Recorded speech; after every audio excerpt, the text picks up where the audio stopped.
بسم الله الرحمن الرحيم، وبه نستعين وعليه نتوكل. أعزائي مشاهدين صفحة وقناة مشروعي، أهلا بحضراتكم، أهلا بكل المشاهدين من كل مكان. حلقة النهاردة هتكلم مع حضراتكم فيها عن مشروع تربية الأرانب، وبالأخص تربية الأرانب على الأرض بأقل التكاليف وأعلى إنتاج. وهكلم مع حضراتكم فيها عن أهم أسرار نجاح مشروع تربية الأرانب. طبعا أي مربي مبتدئ بيبقى عايز يربي الأرانب وهو ما عندوش خبرة كافية، فبيكون مش عايز المشروع يصرف عليه كتير، فكتير من المربين بتلجأ الى تربية الارانب على الارض. فانا هقول لك تبدأ ازاي. اول شيء يا جماعة، تربية الارانب على الارض بيكون نوعين اتنين اساسيين. اول نوع هو بيكون تربية الارانب في مكان مكشوف زي ما حضراتكم شايفين، وده بيكون صالح جدا لاي مربي بيكون عايش في الريف.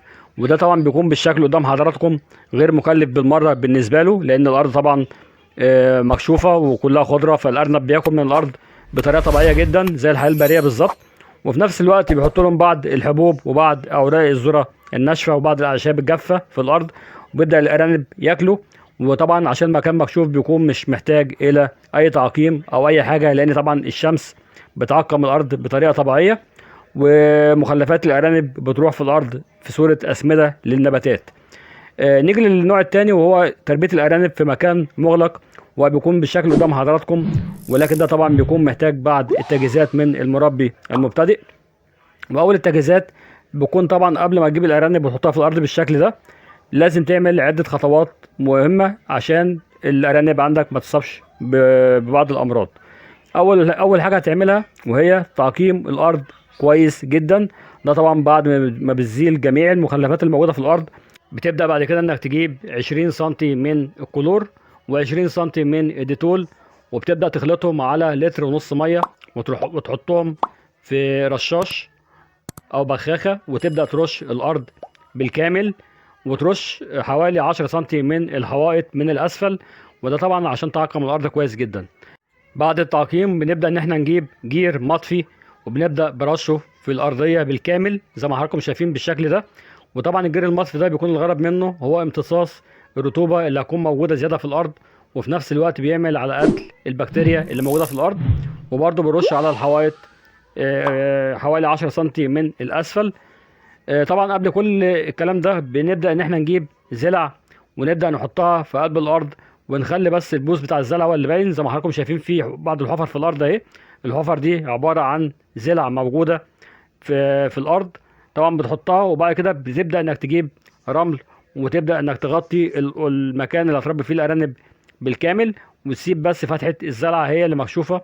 وده طبعا بيكون كويس جدا للارانب بعد التلقيح، لان الارانب بعد التلقيح بتبدا ان هي تولد في الزلعه دي. يبقى انت كده وفرت مكان الولاده بكل سهوله. وطبعا زي ما حضراتكم شايفين الرمل بالشكل ده قدام الارانب اهو، ما فيهوش اي رطوبه زي ما حضراتكم شايفين. وده طبعا نتيجه الجير المطفي اللي احنا رشيناه تحت الرمل، بقى الرمل بالشكل ده. وطبعا طول ما الرمل ده جاف، اذا الارانب بتاعتك بعيد جدا عن الجرب، لان الجرب بيجي للارانب نتيجه الرطوبه الزياده الموجوده في المكان.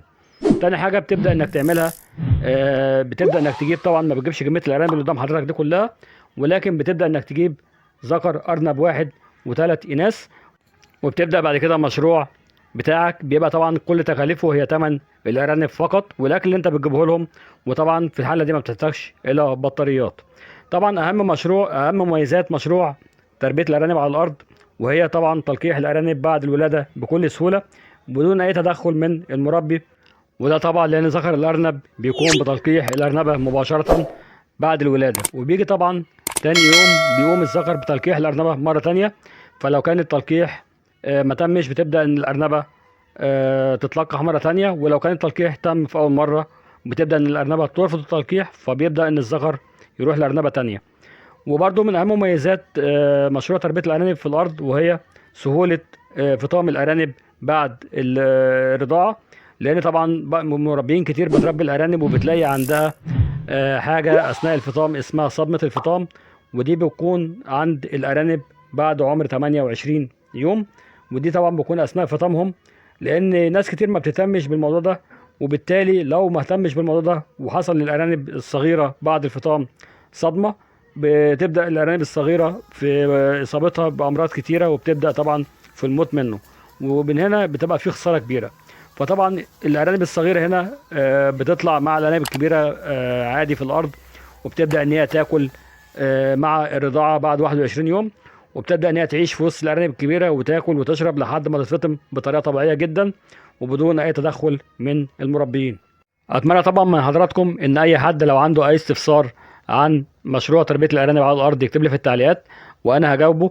ولكن يا جماعه، تربيه الارانب على الارض مش معنى ان انا اتكلمت فيها ان هي ما فيهاش عيوب، ولكن هي فيها عيوب اكتر من مميزاتها. ولكن العيوب دي انا هتكلم فيها مع حضراتكم في الفيديو القادم ان شاء الله، طبعا عشان ما اطولش على حضراتكم.